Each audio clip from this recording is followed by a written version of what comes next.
back to another LinuxGameCast Weekly, the show that covers the latest Linux gaming news, reviews, how-tos, and most importantly, whatever the hell else we come up with. This week, the Humble Bundle has gone wild for ice fishing, and we're giving away a copy of Prison Architect, so stay tuned for those details. Want a Vive but can't afford it? Try renting one. Don't actually do it. It's a ripoff. And Terraria gets UI scaling. The pixel definition. She's too high, Captain. Hollow Knight comes to Linux, and with it, there's another platformer I don't hate. And Frictional tells you about how to evoke presence by doing immersion while avoiding the stigma around that particular term. Hello, ladies and gentlemen, boys and girls. I'm Vince Stone here at LGC Actual, switching the bits, doing this nightmare fuel all under the Linux sauce, joined every week by my partners in crime, the man up north in Canada. That's what Brains. Hello, that's a pigeon. I'm yellow tonight. It is terrifying, and along with Shadrealm joining us in Discord and our IRC. The worst of the worst, the trolliest of trolls. They're straight up next level types. Don't get on their bad side, but they help us form the last bit, known as Cocaine Voltron.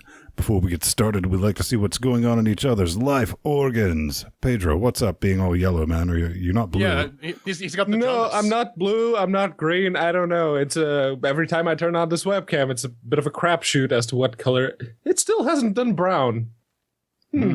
Convenient. Well, but no, yellow, you could say brown is a shade of yellow. it could be, yeah. But no, this week I spent late Thursday and most of Friday getting RetroPie to compile everything on the netbook, which is a C30 single-core 1.2 gigahertz AMD APU. So that was an endeavor, and it works for the most part. I'm just having issues with the Game Gear emulator. It's not doing too well. I don't know what's up with that. I don't know what kind of compelling games were originally on the Game Gear that weren't available on any of the other systems. That rally game, that's the one I want to play. Worthwhile games, Pedro. No, not much happening here in. I messed up my arms, so that's fun. I feel like John McCain. I can't lift them really above my shoulders all that much.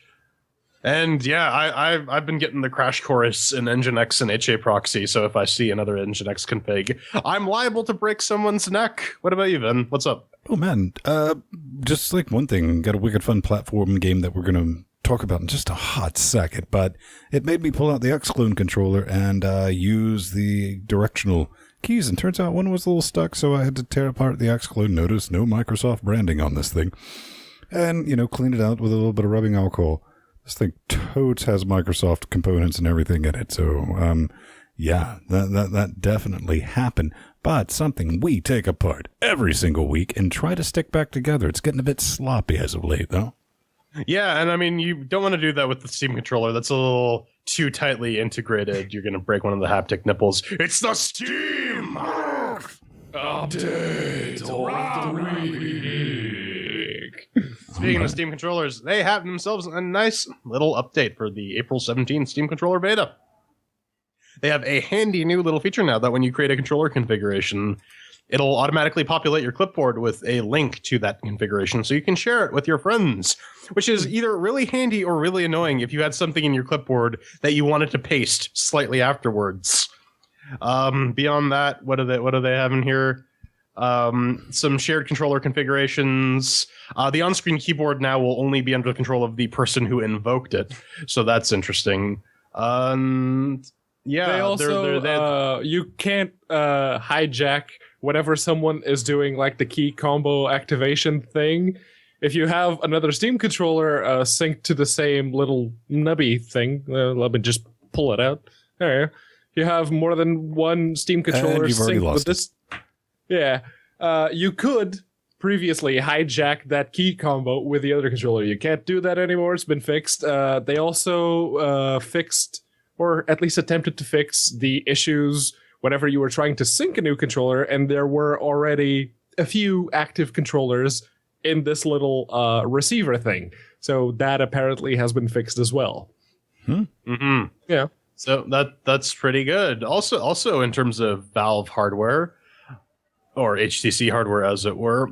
VR is an expensive proposition. You got to get a GPU that can handle it. The Vive itself is not that cheap.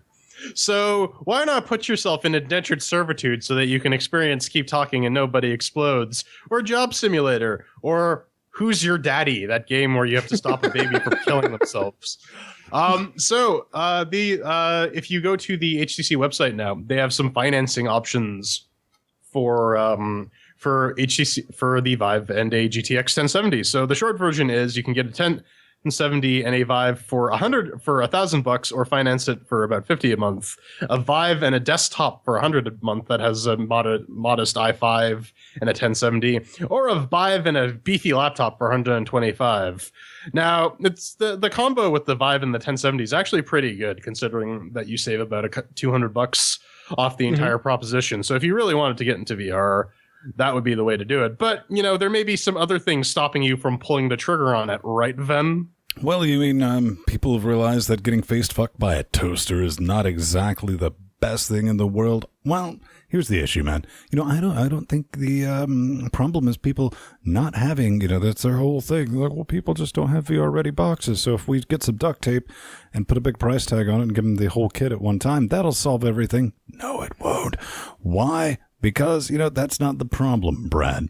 The problem is, in my not-so-humble opinion, is that everyone who wanted a first-generation HTC Vive done fucking bought one, okay? They're waiting because they're sitting back and they're going, the Gen 2, you know what? Cordless. It's going to be cordless. It's going to have, the non-corded communication between you and the box, so you can get into all types of reckless self-endangerment and fuckery because run you won't be headfirst into a wall. That's exactly what I was going to say too. But yeah, the wireless HDMI thing is going to be really, really good for adoption. If that. And there's also the fact that there are still no games, even remotely interesting for VR. Who's Your Daddy? Which couldn't work just as well with a traditional display. Because, let's face it, give me an example of an actual VR game that works only as a VR that couldn't work with a regular monitor. Serious Sam VR. Keep Talking, Nobody Explodes. We already have Serious Sam. The VR. It's coming spoon, TM. Standing in one place and shooting at baddies. Yeah, the 90s called. They don't want their technical limitations back. I thought Jordan was the one who hated on Crow Team, but now they're double teaming it. Hey, man, check this out. Telephone numbers, ring, ring. That's not Avon calling. It's DoTA 2. Yeah, man, they want those digits, girlfriend. Why do they want those digits? Well, they're trying to cut down on smurfing. You're making that up, Vin. I was like, no, I'm not, man. No, I'm not. One would think, but yeah, to reduce people using quote-unquote smurf accounts. What's a smurf account then? Don't go to Urban Dictionary. Actually, go to Urban Dictionary. LGC cares. When you have your high-rank players and they're creating, just lower-rank characters, so to get into matches, apparently this really fucks up with Valve's matchmaking systems. So in order to combat that in a traditional dumb-as-hell way, Valve is like, we need those phone numbers, so that will fix everything. And you don't just get a 1 week. They're going to give you a 2-week grace period. So I don't play the DoTA. I didn't know this was a thing. I learned shit today when I was reading this article. Do we have any thoughts on this? I mean, I understand why they're doing it, but like, what are they going to do with the phone numbers? Are they going to actually call people? Are they going to sell these numbers? The last thing I want to do is give my phone number to some random company who will sell it to some telemarketer. Well, that's a very good point, man. One of the biggest issues I've had with Valve, they finally got around to making it work because, the two-factor authentication, right? Yeah. I'm like, they just beat me into submission with it because I'm trying to go and check out games or logging in. And it's like, two-factor authentication, it'd be super cool, Vid, if you did that. And I was like, fine, shut up. And when I first went to do it, I was like, you're not getting my legit phone number. You get my Google Voice phone number like everyone else does. And it's like, that's not a real phone number. And I'm like, well, that's all you're going to get. And they didn't have an option on the Steam client to shut the hell up. But eventually they got around to doing that. And I just assumed that Valve is going to get a lot of freshly minted Google Voice numbers. So, Gaben wants them digits. I can see why they're pushing it, and it makes sense that if you tie someone's actual phone number to their account. Maybe it'll persuade them to not fuck up, not try and cheat, not do all the generally bad things. And if we're talking about a MOBA, the community is pretty toxic. I mean, seriously, the average MOBA player makes Linux Gamecast Weekly look like a bunch of like an episode of the Care Bears from the 90s. Remember those? That show was dark, man. What are you talking about? Hey, speaking of dark, man, did you know they had a sequel to the movie Airplane? Yeah, they did, starring William Shatner. What was it called? Airplane 2 Electric Boogaloo. No, it was called Two Worlds 2. Seriously, that's what this is called. Two Worlds 2. No, that is very clearly a game where they didn't exactly expect to make a sequel out of. So Two Worlds 2. Yeah, it's Call of the Tenebrae, and it will be coming. The sequeling. Yeah, it will be coming on May 25th, 2017. And what is Two Worlds 2? Well, it's a reality pump game published by Topware Interactive. If that doesn't ring a bell, let me jog your memory. Raven's Cry, Vendetta, Curse of the Raven's Cry. Yes, those two that are in fact just the Pedro, one man, game. what are you talking crazy, man? I don't see a Linux thing on the system requirements here. Yes, but they do say in the announcement that there will be Windows, Mac, Linux, and the SteamOS, just the SteamOS versions available. Don't know if it'll be at the exact same time, but they seem to imply that it is. There will also be more DLC for this Expandalone. This is technically counts as an Expandalone because Two Worlds 2, it's a shitty Oblivion ripoff. That's always what it was, and it still is. And they said they would eventually bring it to Linux, but they never did. They did that wine port thing for Two Worlds, the first one. They asked us to port that, actually. Yeah, they did. And they wanted us to be responsible for publishing it and addressing all of the crap that was that would inevitably ensue from that port. I kind of had everything already set up, but they said we would have to do it. So no. Well, and the other thing you need to pay attention to, or you got to watch out for, is if this game does come out on Linux, you're going to need to get yourself a GTX 780 because that's the only Topware endorsed video You card. see, your hardware is Even good. if you have a 780, you could accidentally configure it incorrectly. So it was because they say it comes with a major HD engine update. And I'm just speculating here, but it's totally the Raven's Cry engine, isn't it? Could you please at least not make it that buggy this time? I don't know. Maybe it will be more cohesive than Curse of the Raven's Cry, where they were just throwing it. So it was like, hey, we added animals. And I was like, yeah, that really janked-ass models and stuff that are glaringly out of place, all that fun stuff. Hey, I wish it the best of luck. I look forward to playing it. We're probably going to get some keys, and it's got multiplayer. So you're going to get, regardless of how it rolls out, you're going to experience what we do when it comes. Hey, man, something else got fixed. Oh, yeah, Dying Light. They released a patch for once. They have some Linux fixes in their patch notes. Zombie voice chat lure issue is fixed. I mean, that sounds really kinky, so I'm a bit sad about that. And apparently there was an issue with some of the co-op games timing out, so that has been resolved. Ven, you really refunded this game right quick when they make sure you're not running JFS or XFS file systems on Linux, or it will kill your children. Yeah, man, this is the game I used to test out Steam's refund policy once that was announced, because I'd had it for 4 months and had spent like an hour and a half in that first room at like 20 frames a second because it just ran like complete garbage for the first year it was out on Linux. But I got my refund for it, and I paid the iron price for it. I paid like 60 quid. But here's the thing, the people who were responsible for the Linux ports, the best I was able to gather from the scuttlebutt is they're interns working at the company. So I guess they finally got around to sorting the multiplayer and Dying Light. That's good. This thing needs to kind of let go of that $60 price tag, Brad. It just does, because it's a 2-year-old game. I mean, I think maybe I can justify forking over some cash for it once it goes on sale for like $10. Put it in a humble bundle. Now we're talking. But how about this? Why don't you go and fix the damn multiplayer in Dead Island? Because that shite don't work to this day, son, and you know it. Well, no, it works in the original one. It doesn't work in the remastered. That was the fucking problem. And it's using the same engine as Dying Light. The remaster uses the Dying Light engine. So maybe this fix will eventually trickle down to the Dead Island HD remaster. You're smoking crack, Pedro. Stop it. Crack is whack. Hey, let's talk about Bionic Hook Mando. Flint Hook. Live the life of a space captain Flint Hook, armed with, you might guess it, hook shot, uncanny slow motion powers, and your trusty plasma. I'm not making that up. I mispronounce shit a lot on this show. Not this one. Right here. Plasma pistol. Ha, buddy. Currently, let's see, $13.49.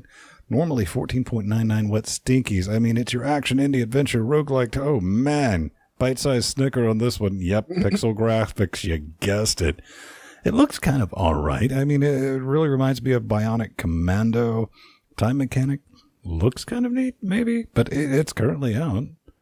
Yeah, I mean, I was a big fan of Bionic Commando, so I might be willing to check this out. And, as Brother Chappelle has taught us, almost everything looks better in slow motion. It does require the slightly elusive glib C215. FNA port. So it will work. Yes, and your controllers will work, and they will work good. What do you think, P-Baby? This is, we're about to get into an actual platformer that I very much enjoyed playing. This one, it's just, no, please, no, stop. No.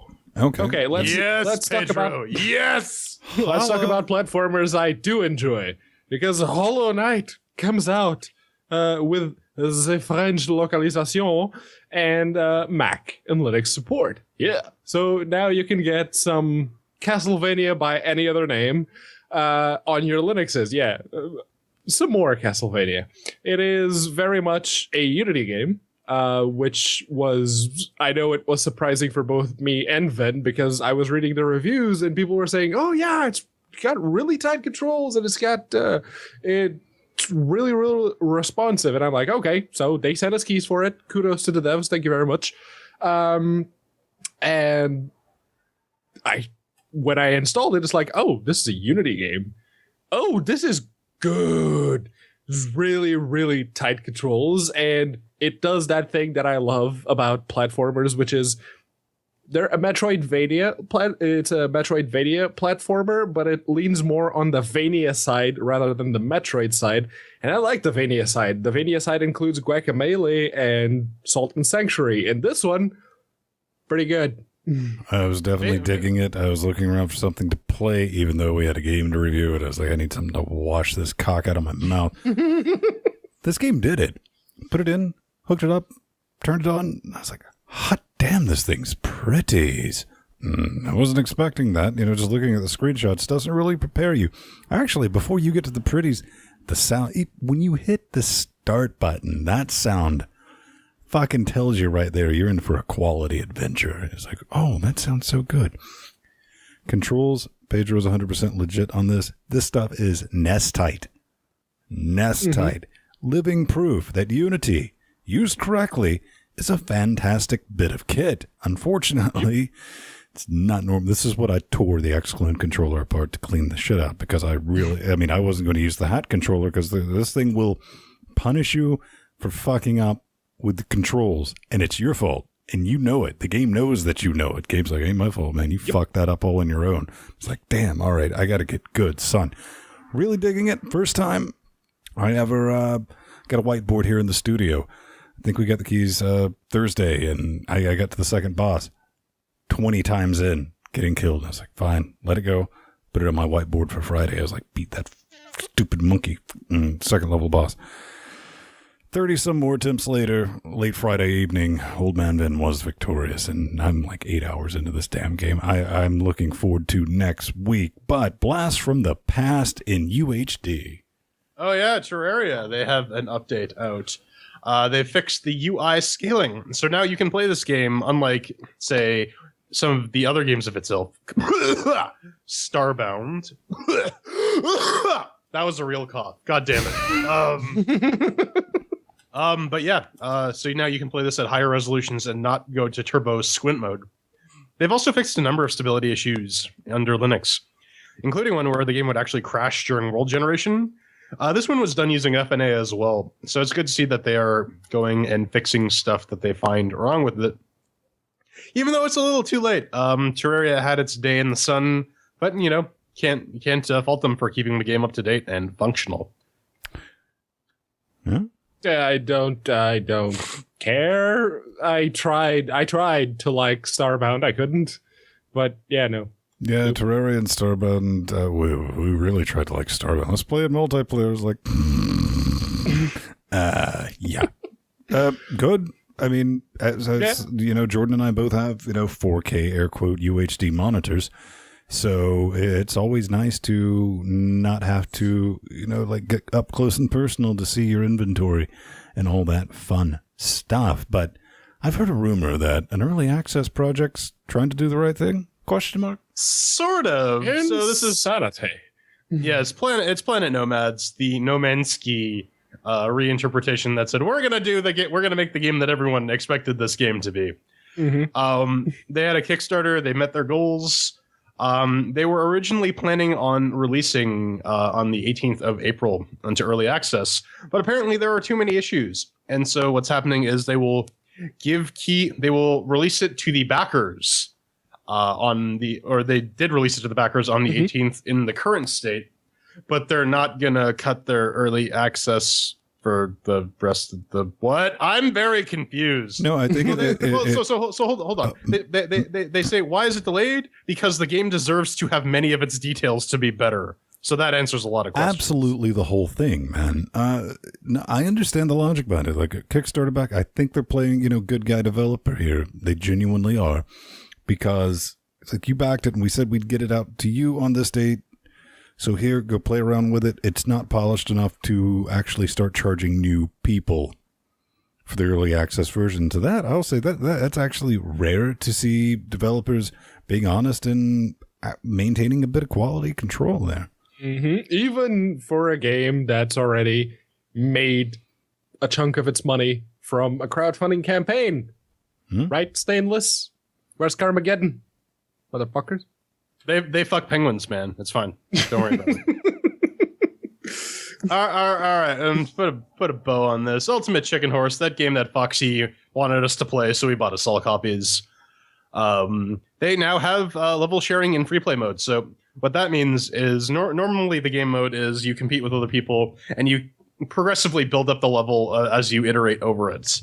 But now you can do a Mario Maker-esque thing where you create the level, sort of tune it as you create it, and then you can share it using a Mario Maker-esque code. So they have a trailer for it. The trailer actually has some sample levels that the devs have made that you can go try out. So that's definitely a thing. They're trying to increase the replayability. They're trying to generate a community around it. And it's actually a pretty solid platform. It's a pretty fun party game. We've done a couple iterations of it in the after show to moderate effect. It's really quite interesting. I remember when Foxy picked us up copies, I was like, dude, don't waste your money on this. And the first 10, 15 minutes of playing it, I don't know what's going on here, but once you put 2 and 13 together, I get the rhythm. It's like, oh, this is what's going down. Kind of fun. Yeah, it is.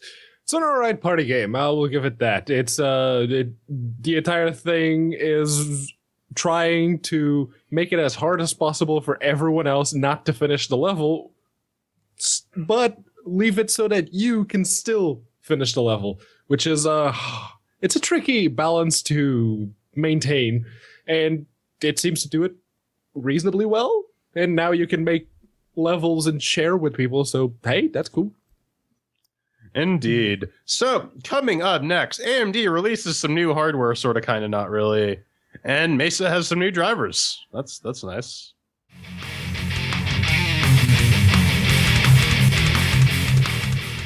You. No, not you. The other one. Yes, the good-looking one.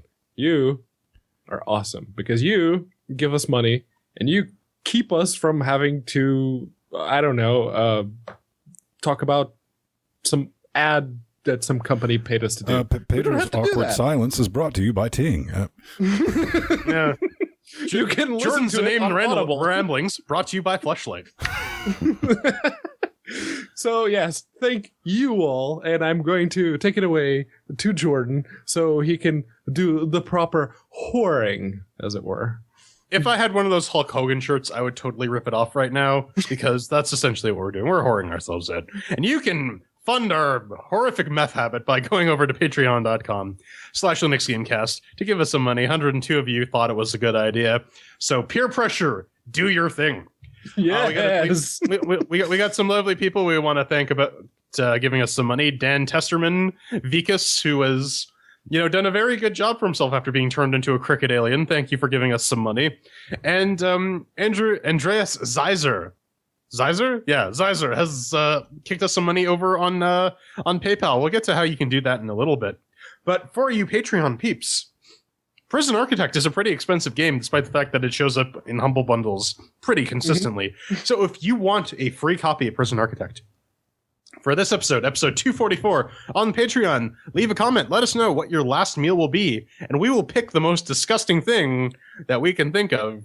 And if you are the one who pitches the most disgusting thing, you get a copy of it. I wouldn't say necessarily most expensive, but man, this thing's only $29.99. Saw that and it was laying around Humble Key. But yeah, what would be your last meal when this show goes live tomorrow? Just leave it there in the comments and we'll sort through that and we will pick an unfortunate winner, or maybe you're really looking forward to doing that.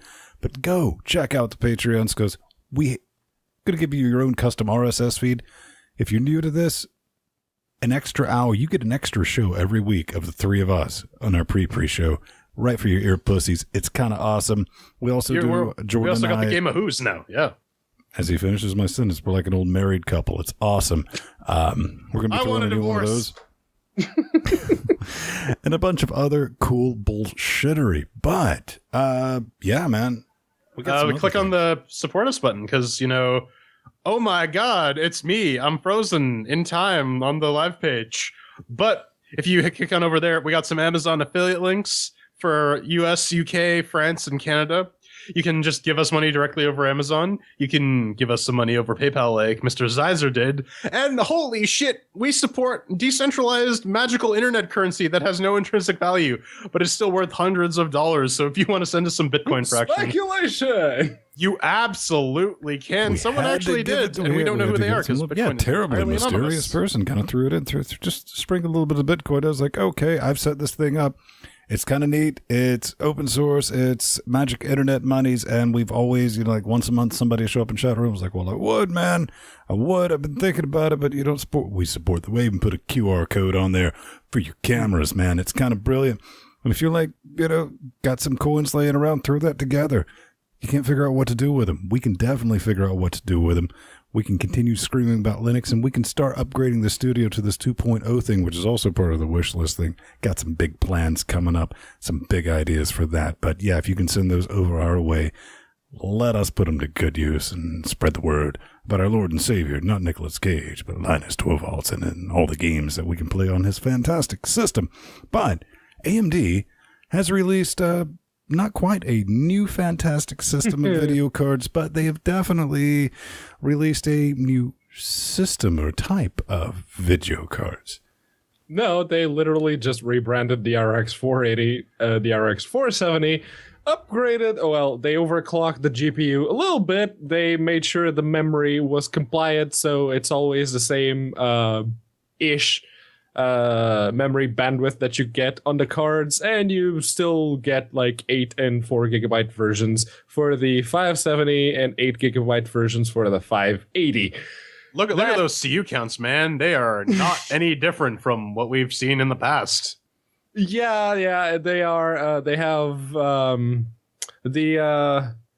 580 has 2304 stream processors, while the 570 has two 2048. That seems familiar, Pedro. Yeah, they do, because if you look at those other two lines on the side there, oh wait, those are the exact same counts as the 480 and the 470. That's because they are exactly the same GPU. Yep, it's still the same Polaris 10 chip. They just overclocked them for the most part. They tuned the memory bandwidth, as I mentioned earlier. I guess you can leave it to AMD to keep on rebranding with every other architecture. And the big news, I guess, are actually the mid-range and low-end cards, which are the 560 and the 550, which do seem to use a slightly different GPU architecture, which doesn't really mean much when they're in the exact same price range and 75 watt TDP as the GTX 1050 Ti and the GTX 1050. Yeah, now, we can all speculate on the performance of the GTX 1050 Ti in Linux, seeing as how it seems to be a PCIe-powered 970 with worse OpenGL performance and better Vulkan performance. I have no idea how good the AMD drivers on Linux perform nowadays, but from personal experience from many, many years in the past, probably not ideal yet. Man, I don't know. Everyone's like, oh, you can't wait for these benchmarks. Everyone was just being cagey as hell. Even people I know who had the cards to benchmark. And I'm like, well, let me know. It's like, we just can't say anything. Just now I gotta know why. Because, like, AMD kind of rocking it. You know, Ryzen 7, all right, Ryzen 5 really fucking kicked Intel in its junk. Intel's like, shit, we gotta get these. Everyone's like, oh, they're forcing them to make new. No, Intel's just got to walk to the back of the warehouse, dust off the new ones, and bring them out. But they're making them do it, and that's good. This, everyone was like, maybe it's Vega. And it's like, oh, fuck all. You know it's not. No, it isn't. This is just a big-ass question mark, man. I mean, it's like these cards are using more power and have almost identical. Now, they did say, you know, they're roughly 5% faster, the 580 is. Good, but that's on Windows. That doesn't mean fuck and or all. But I don't want to call it, you know, just a rebadge, but I wouldn't fault anybody who did. Well, and that's the thing. Like a 5% performance bump is not that significant in the grand scheme of things. When you have NVIDIA pushing out these crazier, more powerful, cheaper and more energy efficient cards, like, oh hey, yeah, remember that top of the line Titan we released? Yeah, here's the consumer grade version that is better performing. You don't see AMD really pull any of that stuff. They've released a slight overclock and they're gonna charge the same or more. So then again, if we're being honest, Intel did the exact same thing with the Kaby Lake. Yeah, CPUs. but here's the difference. Intel could do it because Intel didn't have any fucking othering competition at the time. Unfortunately, AMD is not pulling that. AMD's, listen, if you currently have a 480 or anything like that and you're thinking about upgrading, don't wait for Vega. Maybe it's going to be awesome sauce. I'm personally looking forward to it. This, just don't. Just don't. I'd send your hate mail to whoever you want. And us, bring it. But since we talked about the 580 and the 570, here are the drivers that you will need in order to support them. It's Mesa 17.0.4, and besides supporting the new Polaris 10 devices, which they so cleverly disguised as, yeah, it's just the 570 and the 580, they also have Haiku build issues that have been addressed. Soon, very soon. They also have correct OpenGL version reporting for the Intel open source drivers and several Nuvo fixes. And on my end, because the only AMD GPU I have left is the C30 APU, which is a 6250 HD. It's an R600 card. They say they have improved error handling for R600, but I'm still waiting on that OpenGL 4.2 and 4.3 support on the netbook, Brad. Yeah, I mean, there's quite a bit of green on the Mesa Matrix now, but yeah, if you have an R600 card, I feel really, really bad for you, son. I have one in the Steam box, and that has been retired in favor of the 750 Ti, which is objectively a much better card. But yeah, apparently they also fixed some Haiku build issues if you want to actually play blind games on Haiku because you love BIOS. I don't know, but it's good to see more open source driver progress, and hopefully this stuff will perform up to snuff. But up next, this is from someone in someone's GitHub page. Links to this is in the show notes. This is GPU Open Tools OCAT. I don't know why this is in here. Someone threw it in, probably then. I definitely tossed it in, man. I mean, it's open capture analytics tool, and it's completely open source. Now, you're going to say, yeah, D311, D12, but there's a Vulkan component to it. Does it work on Linux? Fuck no, it doesn't. No, because... Well, it has that big old folder that says DLL injection, so I'm assuming it's not going to work with Linux DSOs.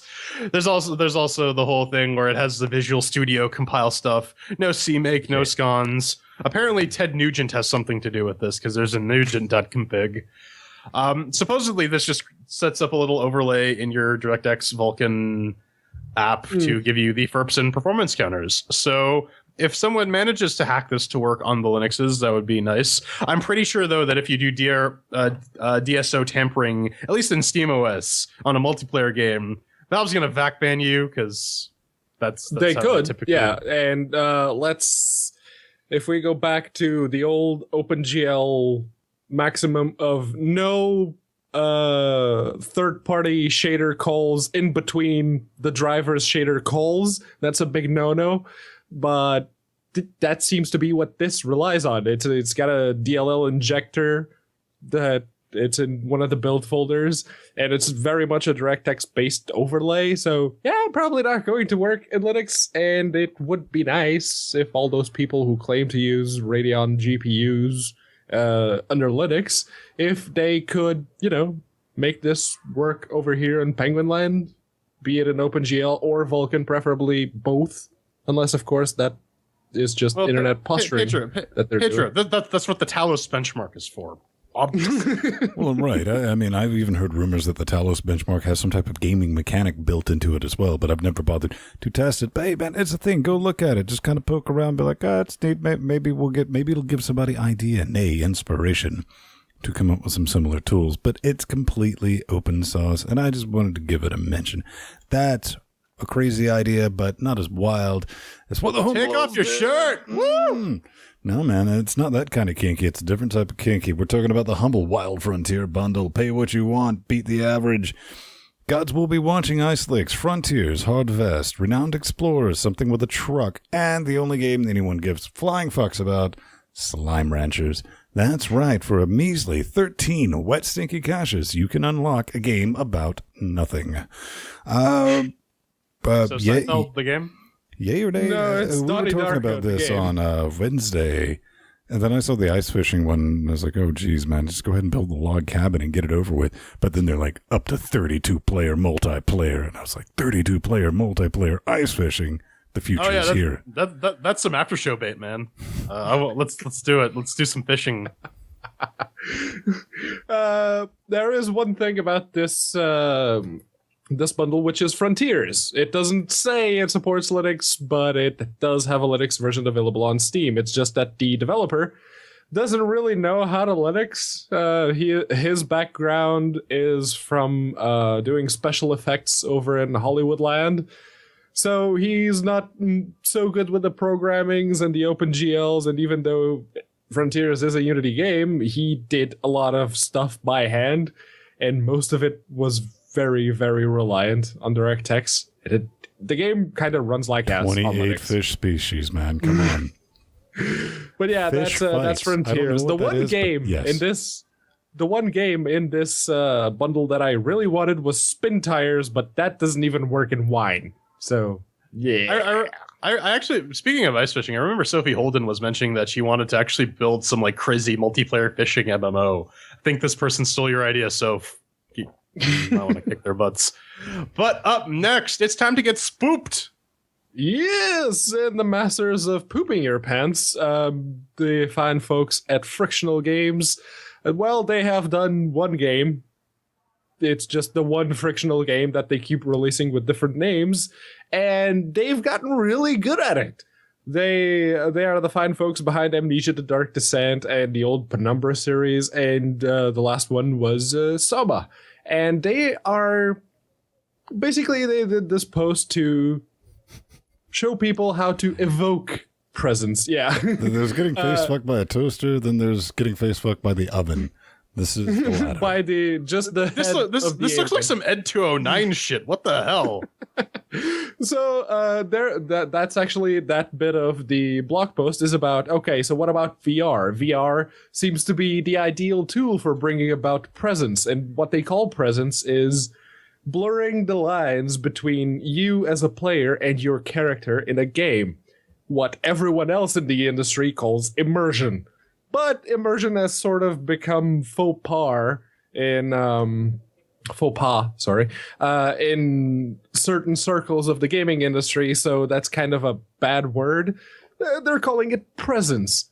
And they are very good at evoking presence, because if you ever played the original Penumbra Overture or Amnesia: The Dark Descent, even Soma, to some degree, they did it very well, because you do actually feel very uncomfortable while playing the game, because you know that there's a monster right around the corner waiting to stick its cock up your eye, and it will if you give it a chance. I mean, a lot of people listen. Frictional, to a lesser extent, the Chinese room. They've done one thing and one thing well, and then it's like find your note button, hold it down, put some tape over it, and say go play the game now. The biggest secret sauce, because you look at their engine, was a lot to do with it. You know, if you want to give them the credit for immersion, because that was, you can fuck around with anything you want engine, and I love it. And that's why I loathe Unity games that show me the Penumbra hand, and I'm like, you're lying to me. You're lying to me. Don't show me that fucking hand. I can't fuck with every single fucking object in the entire game constantly. What Frictional did, and other game developers are just starting to figure this out, what made them work?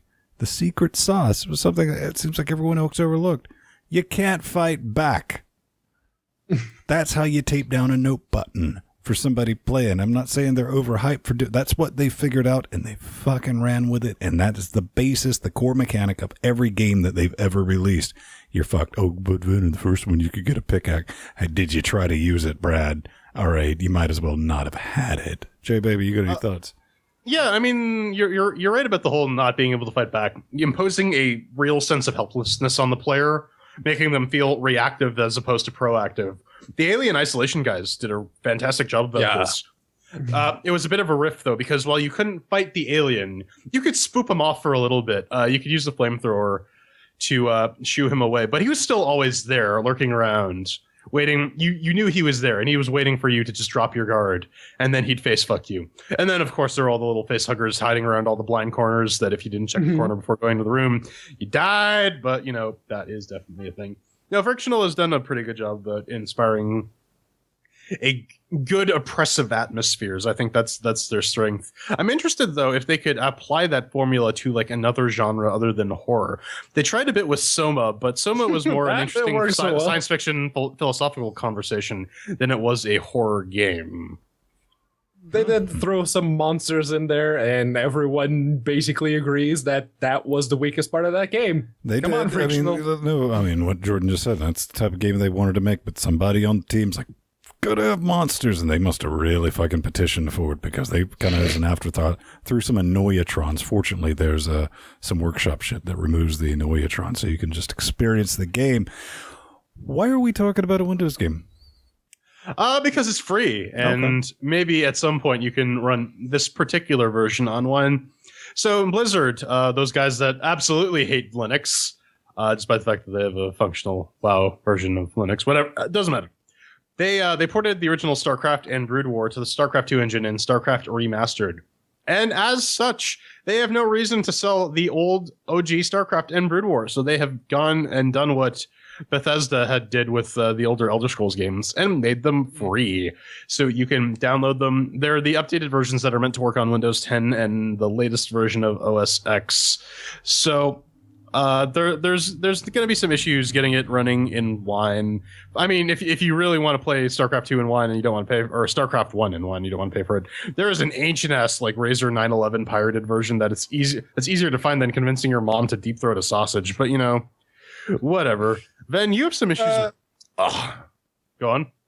There is also an open source engine re-implementation if you can get it to work for the original StarCraft. So There is. I forget the name of it though. Someone sent us some hate mail to Pedro at LinuxGameCast.com. But yeah, this current version won't work in Wine as it stands. But give the Wine guys some time. They're like, oh yeah, we can't run Doom because of the DRM. They're like, chill out, bro. And 3 weeks later, lo and behold. Yeah, this is not an impedance. This is a challenge accepted. This will be in staging next month, 100% guaranteed. Hey, my buddy Ryan C. Gordon, you know him as Icky Butts. He's like, hey man, Easter side project's finally done. And I'm like, what's that all about? And he's like, scroll down, come check this shit out. And I'm like, yeah, you did, didn't you? He's like, yeah, I did. He's running the original Unreal Tournament. Yep, that's WebGL, baby. Yep, in a browser. He totally did it, to which I kindly wrote back, and I was like, A, you're a monster. B, what the hell's wrong with this boy? Yeah, it's purely psychosomatic. I would say that it really shows what WebGL can do, but they did actually port Unreal Tournament 3, which is a much more intensive game, to WebGL, and it runs acceptably. But I'm curious, now that WebGL is becoming more and more powerful, when are we going to start seeing the Electron-wrapped games that use WebGL? You ready for that, boys? It's the future, brah. No, this. Iculus did mention on the Twitter thread that the final OpenGL DRV code pushed through libregal to turn it into GLES 2.0, which mscript and turns into WebGL. That's like, you want to count the degrees of separation on that one? The performance probably not going to be great. Not right now, anyway. I mean, it's Unreal Tournament 1, so it's not that demanding a game. You could it was probably meant to be played in a computer about as powerful as a modern browser anyways. Yeah, roughly around those times, 200 to 400 megahertz, because I remember I was using 3DFX Voodoo 1. The game ran swimmingly under Glide on Linux. Then the whole DRI thing came out, and they released a version of OpenGL for 3DFX Voodoo, and I spent like a day and a half getting all that working, only to realize that 3DFX cards ran OpenGL like ass. But before we get out of here, it's a throwback week, man. Mech Commander 2, that's a name I've not heard in some time. Yeah, someone has gone and thrown up a port. This is from Alaric. It's on his GitHub. You can find the link in our show notes. They have also, thanks to Maddie for bringing this to our attention. Yes. Mech Commander 2 Linux port. It's an engineering implementation, so you're probably going to need the original game files for it. Motherfucker does not build, though. Strider and I both took a crack at it. And we ran into the same issue where it's not detecting our system's SDL2 libraries via CMake. So I tried a bunch of hacky shit to try and get it working, including defining like every single variable where you can set the SDL path. I set it, and it still would not pick it up. So I don't know. Did you try with CMake GUI? No, because I don't hate myself that much, Pedro. But Strider has opened up a ticket for it. He has the exact same issue I have. So if you have access to the web-based show notes, you might want to check that out. If you're looking at this in the published version, too bad. But tell us a bit about this, Sven. You're a big Mech Combat fan. I like Mech done right, and it hasn't been done right since the DOS ages, unfortunately. Mech Commander 2, hey, check it out. We got the engine, but I need the assets. It's abandonware, so do what ye will on that one. The dude has fixed a lot of bugs, including some of the bugs in the actual, the original game. That can be a bit dicey because some people get a bit twisted and upset about that. They're like, but it's not legit, and so give you a bit of pro tip, because I know you're probably watching this. You're like, well, why am I linked to this page, and what is this? Leave the bugs, or at least leave the option for some of the original bugs in there. The only thing that is kind of busted is a sound system. Still needs some work on that. I mean, some sounds work. It does make noise, but good to see stuff like this. Never thought I'd see this on Linux in a native version, even though the game is from 2001. That doesn't sound like a long time ago, but it really was, because we're all getting old. It was 17 years ago, man. Yeah.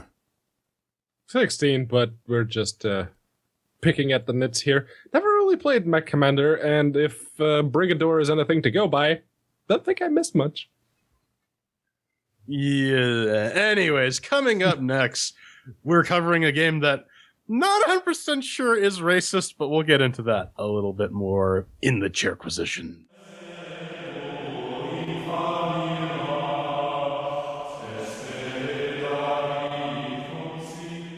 Well, this was not approved by the Indian person I know, so I'm going to call it racist. This is Asura from Ogrehead Studios, developed on the Unity engine. And you can pick it up for 10 of your local currency. What is it?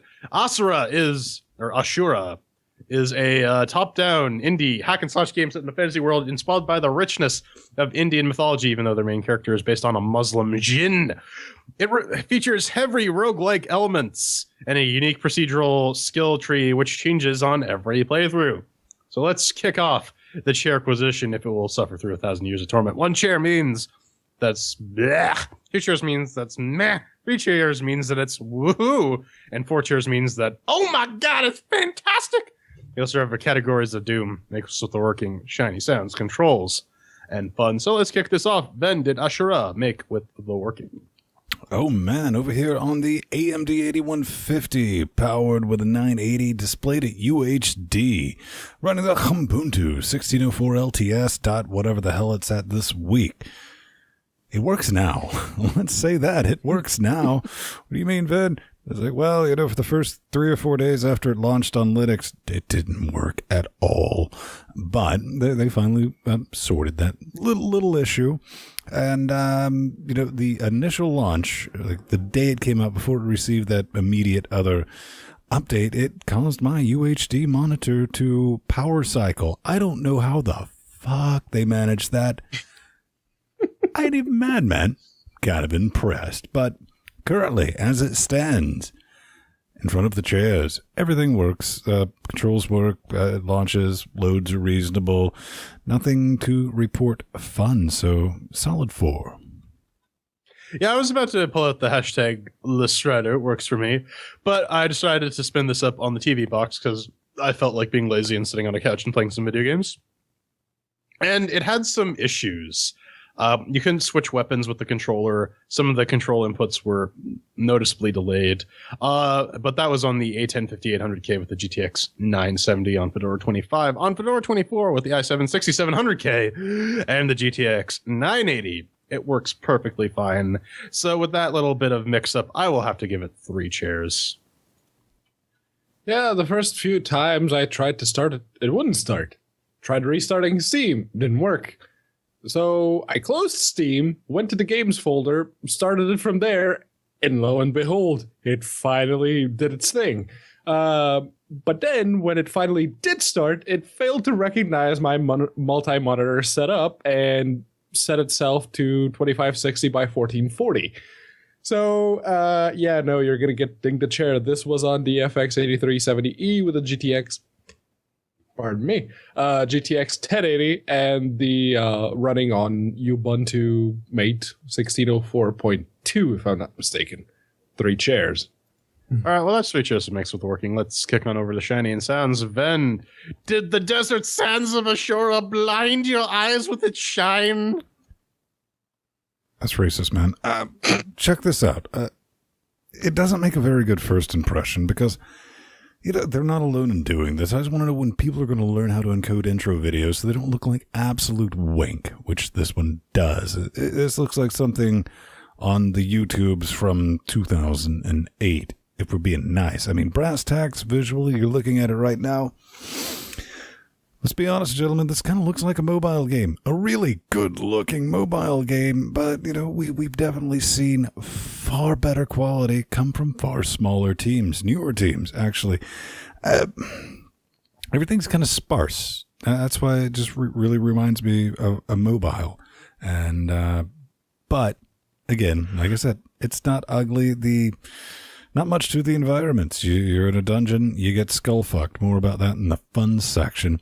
The sounds, they're there. There's some, the demon voices always remind me of, like, when people are trying to do their Vince Stone impression, they go, roar, roar, roar, roar, like that, but they're doing it in Hindi and all that, which kind of adds a little bit to the mysticism and all that, but it also sounds like, really, come on. You could have went to the voice thing, voices.com, and gave somebody £5 to do that. Call me. So, yeah, technically it puts stuff on the screens and it makes noises in my headphones. So, yeah, you're getting a Strider, 2 chairs. Yeah, I actually want to see Ven being given a script in Hindi and have him read it out loud. That would be hilarious. I'm not even sure if this is Hindi or Gujarat or one of the other like myriad languages that exist in India. Because there's this combination of trying to think of it as one big homogenous place when really that's not the case. It's a subcontinent that's trying to hump Europe at the moment. But that's besides the point. The game actually looks a lot better than a lot of the games we cover on LinuxGameCast. There's definitely some polish to it. I kind of agree with the mobile comment that Ven made. There's definitely like a weird slick sheen to it that that kind of makes it weird to look at, but you sort of get used to it. The acting, because I don't speak Hindi or Gujarat or any of the other myriad languages in India, I don't know how good the acting is because I can't really tell what they're saying. Needless to say, the noises do come out of the headphones, so good on them for that. There's nothing really remarkable about the visual aesthetic. It looks fairly humdrum, so I'm only going to give it 2 chairs because it does an okay job, but it doesn't do a fantastic job or even like a really good job. Yeah, as I've mentioned in the past, aesthetics in video games should serve to complement gameplay and really not much of anything else. In Ashura, the visual aesthetics do just that, and I do mean just that. They are completely unremarkable, and the different demon people you play as are literally palette swaps from the same model as are most of the enemies. The sound, for the first few runs through the game, if you'd asked me what I thought of the sounds, I would have asked you back, are there sounds? And the moment I started paying attention to the very muted sound effects and extremely subtle music, I kind of wish I had stayed in blissful ignorance of said sounds. Because a meaty thwack when you hit an enemy can and often does go the distance between making the combat feel as impactful as, say, waving a feather duster at a concrete wall, or, you know, taking a jackhammer to said concrete wall.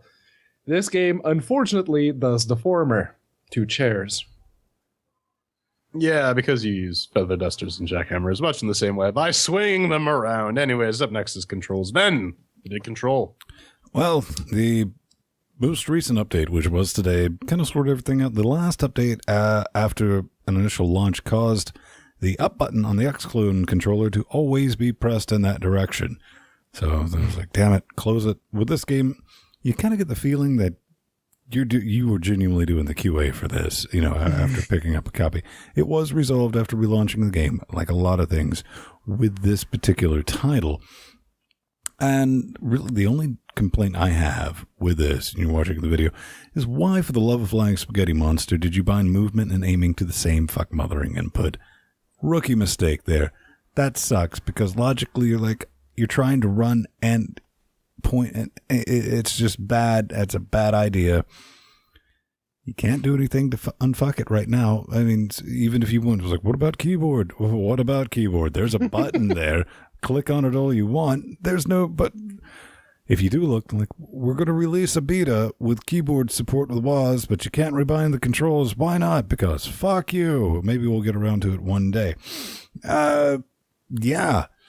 Got to ding it for that. Now, it worked out of the box with the X-Clone controller. No real complaints other than the aiming movement being tied to the left hat stick, which, I mean, you can rebind, but you're still stuck with the movement and aiming on that. And considering that there's a constant mix between melee and your arrow point and shoots, that's a serious enough issue to throw it down a chair, ending up with 3.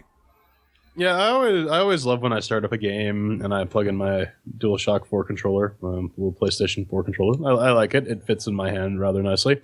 I love it when I plug it in, start up the game, and it says press A to continue, because there's no A on the DualShock controller. Lo and behold, this one actually does have correct prompts for the PlayStation-style controllers. So you get a bite-sized Snickers. I did have some problems with the input on the Steam Box controller, with the Steam controller anyways. Most specifically, it wouldn't let me switch my weapon in between melee and ranged. I didn't try it again, so they may have fixed that. But everything was fine on the DualShock controller, which is where I played the majority of the game. No real issues about the controls. Sometimes the placement of the magical spells is weird, and I have some issues with some of the mechanics, but I'll get to that more in the fun segment. Either way, this game earns a solid 3 chairs in the controls segment. Yeah, no rebindable controls on the keyboard in 2017. You get dinged a chair. The only reason you don't get dinged 2 is because at least they give you the option to rebind the controller mappings. Yeah. You could actually do that. Not that you'd need to. I guess I am the most particular about the controls here at Linux Gamecast Weekly. And even for me, the controller bindings on the Steam box, get the mistress right here, they work just fine.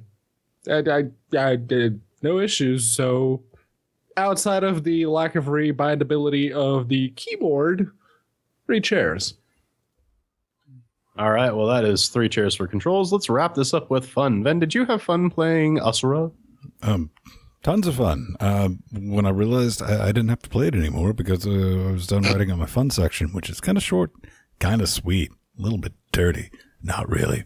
Hey, initial reaction is this. Yeah, you're running around, you're collecting shit, you're leveling up. There's that leveling system. It's got the RNG with the item drops and all that. And you're like, oh, this is pretty cool, because I just dove in, downloaded, never read a word about it other than Pedro's like, hey, we got keys. Put it in, started playing it, and I was like, fuck it, we're going to review it. And kind of interesting, like, right when I started off, just like, this is kind of neat. All right, I mean, it can use some work, but I get it. You know, you definitely have, like, your, what do you call it? Just like your random dungeon crawler type combat with that. Arrows, roguelite, yeah, roguelike, whatever the hipster kids are calling it this day. And I was digging that, man. Got to the boss, the first level. You know, collected all my shit, broke all the things, and it's like, okay, I got this boss. Right up to him.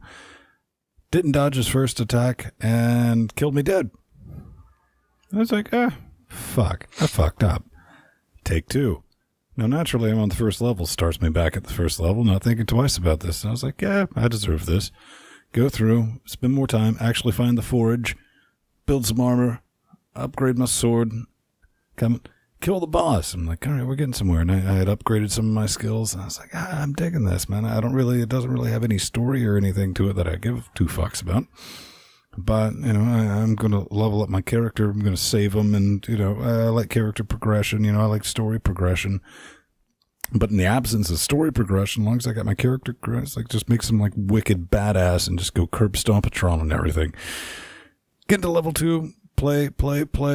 End up getting killed to death. And I was like, all right, well, let's start back at what? Yeah, it started me back at level 1. That's right, ladies and gentlemen. Permadeath in 2017. A mechanic used in games because there wasn't enough room on the fuck-mothering ROM to implement a save system. But let's just keep dragging that shit out into today. Again, I like progression. I like storylines. I don't like live, die, repeat the fucking game. As soon as I realized that, I had to, just say to myself, well, it's my life now. It was my life for the next 70-something plus minutes as I live, die, repeat. And yeah, fuck this nonsense. I don't like this mechanic in 2017. That's just like my opinion, man. And I'm sure yours is different. I look forward to the hate mail. 1 share. Yeah, you see, unlike our giant 7-foot-tall baby, I don't really mind permadeath because I like roguelikes. But anyways, the RNG does seem a little much at times. Your plethora of abilities and your little sphere grid thing that you get is not consistent in between playthroughs. So sometimes you get really, really good OP abilities very early on, and sometimes you get absolute garbage. The enemy drops are inconsistent as well. So sometimes you'll be in the first level and you'll kill an enemy and he drops like this super badass weapon that lets you murder most things on the level. And sometimes you're stuck with the starting weapons until you can gather enough Sana or gold. It's very inconsistent as to what they call it to upgrade it or build a new one. In some ideas, in some respect, I kind of like the idea because you never know what you're going to get. So you have to make the decision whether you're just going to do a full investment in your equipment and try and boost your character's stats that way, or actually use the powers and have a bit of an easier time. And sometimes you can balance both, but most of the times it pays more to focus on one than the other. But yeah, then the situation comes up where you get the shitty equipment and the shitty powers, and lo and behold, your first notion is to just, throw your character into the meat grinder because there's nothing left to do. The powers themselves have an interesting cooldown mechanic where it's based on the number of enemies you kill, which gives the boss monster an excuse to spawn a bunch of mooks so that you can use your powers more than once. I don't necessarily know how I feel about that. Because sometimes you want to play it basically stops you from playing it safe and forces you to engage in the permadeath mechanic, which I'm not sure how I like. But the gameplay itself isn't really that bad because you dodge arrows, you shoot your spears, your magic or your arrows, you mind your stamina bar, cut things up with your fast 0 stamina claws, or if you're unlucky and you get a decent sword that does damage but eats all your stamina, you swing once and you run away and you wait for the other guy to attack and then you swing again. When the RNG works out in your favor, it's really, really fun. And when it doesn't, it's just really frustrating. The bosses, I don't know. I kind of like the notion in Rogue Legacy where you could not have any more loot and have the level sort of pick off where you left off. You don't progress anything, but you have the opportunity to practice on some bosses. In this, it's like, oh, well, I died. I got to go back and kill this guy again. And then I got to kill. Oh, no, I can't kill him because I got really bad equipment. Time to kill myself and start over from the very beginning and so on and so forth. And it just becomes a bit of a drag. I got about 2 hours in. I don't really feel the need to progress any further. It's all right. It could definitely use some refining and maybe some better RNG mechanics. I give it 2 chairs. Yeah. So what happens when you mix the Binding of Isaac with the original Force? Some pretty weird fan art. That's what. Because you would never get Azura. Because it's an entirely different game made by people completely unrelated to either project. There is one reason this game doesn't get 4 chairs for the fun, and it has absolutely nothing to do with the bland/forgettable aesthetics. As far as I'm concerned, mechanics reign supreme in video game world, and random generation as a gameplay mechanic is all very well and good, so long as it doesn't affect how reliably you can perform in the game. That's actually one of the reasons I stopped playing The Binding of Isaac. If you want to randomize the rooms, the enemies, or even the item drops, that's fine. But make sure you at least give people a sense of consistency in your randomness. The best example I can think of that does this really well is Enter the Gungeon. Even though most of the stuff in Enter the Gungeon is almost as random as it is in Ashura, it does something which I think is imperative when it comes to roguelites, because that's what this is. They always give you a weapon, some armor, and a bit of health whenever you kill a boss in Enter the Gungeon. That gives you not just the feeling of being rewarded for killing an enemy, which is much harder than anything you've come up against up to this point, but it also gives players the tools they need to progress. In Ashura, like in The Binding of Isaac, you can end up getting so shafted by the RNG that you don't get a better weapon, better armor, or even enough currency to quote-unquote craft one yourself. This overt randomness is often more frustrating than it is fun. That said, if they did what Forced Showdown did with its small levels and taking away your buffs in between the stages in return for a permanent increase in some stat and, healing you back to full health, it would cut down on the frustration quite a bit. But, frustrating as it was, I did have fun with it. So, 3 chairs. Oh, hang on. Sorry. All right, well, in honor of the RNG thing, number 1, it gets 2 chairs for the fun segment. I'm going to roll my D20 and see what happens when we get a score. I got a 16. That's not what the score is. It's actually 2 chairs. So, final thoughts, ladies and gentlemen. Well, 2 chairs is pretty much scraping the barrel. You have to do something extraordinarily daft in order to pull a 1. Which, Pedro had an issue. First thing this morning, I saw this message. It's like, yeah, the latest update, it doesn't launch. It's like, what's this going to be like when I get back to the house? It's like, it doesn't launch. Anyway, it did launch. There's a good underpinning to this game. A lot of work has been put into it, and I think one of the biggest things that has hurt this game, going through the reviews, because I've since took some time today and look at that, the developers have a nasty habit of testing in production, which not a good idea, but I mean, if you need somebody to walk it through, you call me up. I'll show you how to set up a beta testing branch on Steam, so you can do a password thing and let people get into there instead of pushing that out completely untested and fucking up things. If it wasn't for permadeath, I mean, if you had an option, it's like get rid of permadeath and like let me progress and like build a character up, I would dig it, but it doesn't, so I can't dig it. Well, truth be told, I had more fun with this game than the last 2 with 3 chairs that combined. So, yeah, no, I'm not complaining. I like roguelikes and roguelites. I like all of those. And I do see a difference in between those 2 terms. There is currently a debate in chat realm about what certain people should do if they use the expression roguelite. But, yeah, no, I like those games very, very much. Enter the Gungeon is by far my favorite, and perhaps the most recent one that did it really, really, really well. This game isn't it, but it's still fun. It's just not all that great, technically speaking. Yeah, it's just kind of a middle-of-the-road game. There's some good stuff in there. Like, the combat is perfectly fine. It's fun. But yeah, the RNG just like really, really puts the screws. Especially in the skill tree. Don't randomize my skills. Oh yeah, especially the skill tree. If you get the good skills, then spam those, and if you don't, then don't even bother.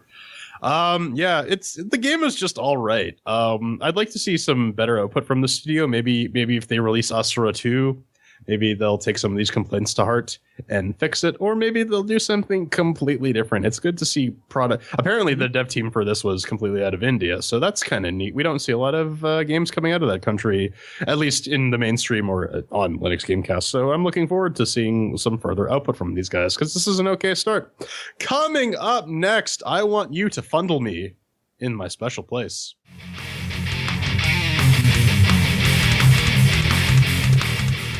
Gentlemen, boys and girls, it's time to wrap it up. Yep, we've been screaming at you this whole time, so now here's your chance to learn how you can scream back at us. And we do like it when you do that. So, go on over to LinuxGameCast.com, you hit the contact button, fill the form, it's pretty easy. Make sure to pick LGC Weekly if you want to send some hate mail this way, or some feedback for Linux Weekly Daily Wednesdays that show what me, Ven, and Strider do on, on Wednesdays. Uh-huh. Yeah, so let's get into this. Fun words for funding. I was watching your recent. I was watching your recent LGC Weekly number 242, and Jordan fudged a word as you guys were whoring yourselves out. He said something about fundling, which sounds naughty, but in a good way. So I suggest you start asking people to fundle you. It may give someone a laugh, and you may get some money out of it. Jason. Well, I want all you, y'all Jason, to fundle, with your good ideas. I want all y'all to fundle my coin purse. Hey, man, we can do some fundling. I'll just definitely have to put the order in. I'll have to get Pedro's sizes, but wait, do booby tassels have sizes? But they do. Depends on your size of nipple. Yeah. Okay. There's something I didn't know about tassels. Hey, man. Huh. Dinner plates, man. Just think about it. It's going to be pretty awesome. Coming up next. All right, this one is from Andreas, and he says, Humble 2, dear sexy people of Linux Gamecast. In the last LGC Weekly, you talked about the Humble Bundle purchases, and if they are heretic, only if some of the games in it have Linux ports. Isn't there an option in the payment system in the bundles to divide the developer payment as you wish? Some slight thinking, you know what I mean? What's the problem with just giving money to the devs of the Linux games? Thanks for doing the good works. Actually, no, it's not per developer. It is to the developers, to Humble, and to the charities. So yeah, I'm a still call heretic on there. If you open the developer thingy, you actually get the per game slider. So I if a game still will declare Linux, heresy and exterminatus on whoever, anyone. If we're being honest, that is what you should always do. Yes, open up the slider thingies, and if a game or 2 or 3 in a given bundle don't support Linux, bring that slider down to 0. You should always do that. Yeah, I mean, you can, or there's like I said, there's always going to be that one game in a bundle. Like, fuck. And there's always going to be a mid-tier one, too. Yeah, man, give them all the monies. And not that it gets Humble or anything like that. I mean, give them a cut, charities, whatever. I mean, the charity thing, yeah, you do an indie bundle. Man, it's been a long time since we've had a indie bundle, hasn't it? Yeah, Strider actually brought that up in the comments. If you get show note access, you can leave us some comments. He said that, yeah, we haven't had a Humble indie bundle in a while. Why? Because those require Gianna systems. Yeah, those require Linux ports all around. I will Except say for Gianna sisters. On the point of Patreon, though, if you go for the Chicago Kicks Ass level, you can actually just type shit right in the show notes instead of leaving comments. Yeah. It's terrifying. Don't do it, because on that bombshell, let's cue the music. You can always find us around 9:30 Eastern Standard Moon Time. Tap that into better yet, just go to LinuxGameCast.com, hit the schedule button, and it'll give it to you in your current locale. It's kind of brilliant, kind of neat, it's spooky, all at once. But if you want to scream at me, just add Vin Stone on the Twitters, plus Vin Stone on the G+. I'm there. I'm remotely active on both. I'm Jordan Svung. You can find me declaring heresies and glassing planets at the Burning Fool on Twitter, plus Jordan Svung on Google Plus for the Emperor. Hail Hydra. You can find me not being a complete Nazi on Twitter at Unaccounted For, and being being a complete Nazi on Google Plus. Complete internet asshole. Let's go with that one instead on Google Plus at +Peter. Okay, did we learn anything this week other than Bitcoin's awesome? Bitcoin. Well, it was awesome like 5 minutes ago. It's all about the Coinye. Get on the Coinye or get off the bus. Hey, man, I like Coinye. Yeah, Coinye. Coinye for life, because Coinye is love. Bitch, tell me again how you're not a hobbit. Because she lives slightly under the ground, not completely underground. It is an oral humidifier. She just happens to have a wizard who is a friend. Again, tell me how you're not a hobbit. Dogecoin. All right. Dogecoin. All right, I'm gonna go grab a quick smoke. We'll do some for Brad, and then old people will go take their naps. Seems yes, good. I am a whole of 30 years old. Strider's like 60. Strider is considerably older than 5 dudes.